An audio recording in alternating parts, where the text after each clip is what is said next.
What is up, guys? This is Herman with Herman's Review of Gaming. Back at it again. First thing you guys might notice, glorious 1080p quality, like I told you guys I would have. As opposed to that grainy webcam quality. Been watching this week a lot of Worcester's Pokemon Emerald run, where he goes through the entire game and gets gold medals in the Battle Frontier. For those of you who know, that's not easy. The run itself is like 19 hours. I've been just plugging away at it for like maybe 30 minutes to an hour at a time this week. I'm already 9 hours in. So far, so good. Today's video, guys, is kind of another serious, deep one. It's all about self-awareness. I guess in this whole world of collecting that we're in, it's something that a lot of people, I feel like, lack because they get into it because it looks or sounds cool, but they really don't know what their goal with the collection is, if that makes any sense. I feel like the first thing you have to ask yourself when you get into this whole thing is how much do you want to collect? Some people want to go for complete collections, some don't, like myself. If you're going for a complete collection though, whether it's maybe like a series or even a whole console, understand why. Understand why you want that entire set of things. For example, Pat the NES Punk has the entire set of NES. John Hancock has multiple complete sets. Last Gamer has even more complete sets. John Hancock kind of going for the historian museum thing, so I respect that. Like, for example, in my case, I'm going for complete sets of series that I personally love. I mean, you've heard people say all the time, like, oh, if you're collecting so much of the same thing, you've probably got hoarding or OCD issues. Don't know if that's true or not. It seems legit. After time, too, I feel like being successful at collecting, whatever that means to you, can become addicting as well. I know with myself, I'm always, every single week, looking for the next deal. I have multiple types of things on my eBay watch list. Just in case I find a deal, I watch searches also to see if anything pops up. A couple things popped up. You'll see in this month's episode, kind of oddities, rarities, however you want to call it. Even worse than that, though, sometimes you get what Pete Dorr got. What happened with him is burnout. I don't know if you guys, if any of you guys follow him, but he's a big collector. At least if you don't watch any of his videos, check out his room tour. It's insane. This guy's for real. And I think that happens when you buy too much at a time so many times. I think just after a while, psychologically, you just get tired of it.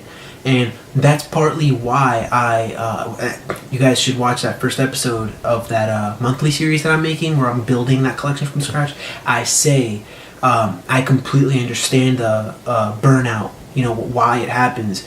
So to prevent that, I'm taking it slowly. I'm spending anywhere from usually about $20-25 a week, unless I'm buying a console, and or if like something that doesn't really pop up all the time kind of comes up, I'll pick it up at that time. But on average, I would say about $20 to $30 to keep it at a simple rate. $50 if I need to. But keeping at that small chunk at a time can really prevent you from burning out, to be honest, because it's that middle balance where you can probably buy a console or a couple of good games or a lot of cheap games, and then you have to wait that next week and think about it again and again every single week. So going back to the why, like I mentioned before, I think something we can all agree upon, amongst us all, is games are like a modern art form, obviously. I had an aunt in town this past week for July 4th and all that, and she thought completely otherwise. Like, she was like, it's a complete waste of time,